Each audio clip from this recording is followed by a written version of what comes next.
आप आ रहे हैं, आप आ रहे हैं। महाराजा की बात सुनकर नौकर ने जी कहा और चला गया।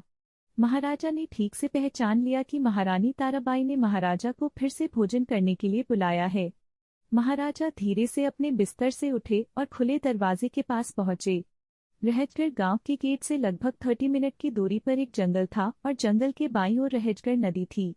कहने का तात्पर्य यह है कि नदी जंगल के बीच से बहती थी, जिसके दोनों ओर हरे भरे पेड़ थे, जिसके कारण नदी हमेशा अंधेरे में डूबी रहती थी। जैसे ही नदी दूसरे छोर को पार करती है, करीब 15 मिनट बाद जंगल में झांकों के पास एक बड़ा हादसा हो जाता है।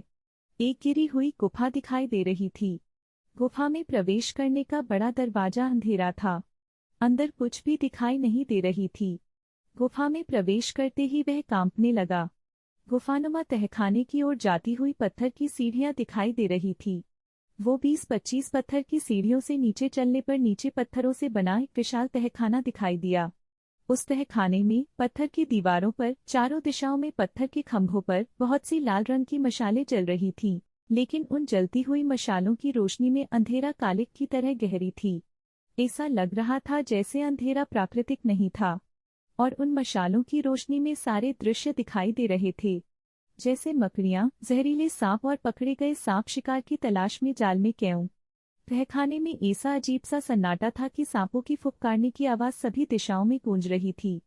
चौकोर पत्थरों से बने तहखाने के बीच में कोहरे के बीच एक चौकोर पत्थर पर लकड़ी की एक कब्र रखी हुई दिखाई दी। लकड़ी की कब्र पर चमगादड़ की एक तस्वीर बनी हुई थी। चमगादड़ के शरीर की गंध और चमकीले दांत डरावने की आकृतिक खुशी को कांपने वाली दिखाई दी। आसमान में काले बादलों के बीच सिर्फ 2 बादल आपस में रगड़ खा रहे थे। हजारों चमकीली बिजलियां चमकी। उस बिजली की तेज रोशनी ने क्षण भर के लिए नीचे के अंधेरे को दूर कर दिया, और फिर जैसे ही वह रोशनी गायब हो गई, अंधेरे ने फिर से अंधेरे की चादर अपने ऊपर खींच ली। रात के कीड़े चहचहा रहे थे। अंधेरे में पीली रोशनी फेंकती काजवा टोली बारिश के साथ चली जा रही थी। घोड़ा गाड़ी जंगल के पेड़ों के बीच से खड़खड़ाहट की आवाज करती हुई रहजगढ़ की ओर जा रही थी। गाड़ी का ड्राइवर अपनी छड़ी से घोड़ों को मार रहा था। अंधेरे में तेजी से दौड़ना, तेज चीख के साथ कोहरे के बीच से अपना रास्ता बनाना। गाड़ी के पीछे डिब्बे के अंदर 2 नवविवाहित अंग्रेज जोड़े बैठे थे। तो चलिए दोस्तों, आइए मिलवाते हैं एक अंग्रेज परिवार के इस नवविवाहित जोड़े से। Trimming vintage classic black dress पहने खूबसूरत महिला का नाम रीना है। महिला के बगल वाले युवक का नाम जैक है। जैक एक अंग्रेज अधिकारी का इकलौता बेटा था।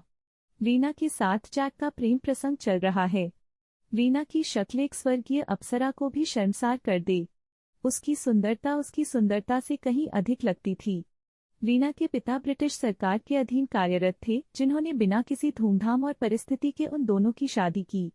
जैक और रीना की शादी में राहजगढ़ के राजा दारा सिंह को भी आमंत्रित किया गया था, लेकिन वह शादी में शामिल नहीं हो सके। महाराजा ने अपनी गलती सुधारने और दोस्ती को हमेशा कायम रखने के लिए जैक और उसकी पत्नी रीना को महल में रात के खाने का निमंत्रण भेजा। अब इस समय वे दोनों घोड़ा गाड़ी में राहजगढ़ जा रहे थे। जैक और रीना की नई नई शादी हुई थी।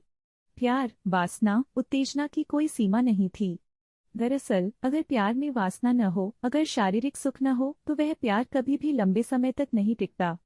जैसे ही 2 शरीर एक दूसरे से मिलते हैं, प्यार पनपता है, बढ़ता है और बढ़ता है। जैक हमेशा से रीना से नजरें चुरा रहा था। रीना यह जानती थी। जैक उसे जानता था और वह उसके पागलपन पर हंस रही थी। उसके वो सुर्ख लाल लिपस्टिक वाले होंठ खिलखिलाकर मुस्कुराना। जैक का दिल जोरों से धड़क रहा था। वरना खैर छोड़ो। जैक ने तुरंत विषय बदल दिया। रीना, आज तुम बहुत सुंदर लग रही हो।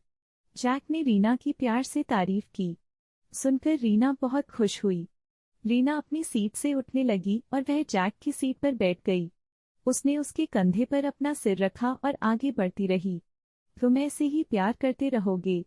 यह कोई सवाल नहीं था, यह प्यार का एहसास था जो रीना ने व्यक्त किया था। उसने जैक के कंधे से अपना सिर उठाया और अब उसकी आंखों में देखा।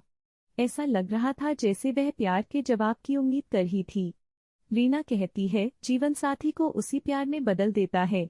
शक की कोई गुंजाइश नहीं, प्यार का बंधन अटूट है। उस जोड़े को अगले 7 जन्मों तक एक ही साथी मिलता है, और मैं अपने 7 जन्मों में केवल तुम्हें चाहता हूँ। जैक ने कहा। जैसे ही यह वाक्य पूरा हुआ, रीना के रसीले होंठ जैक के होठों पर आ गए।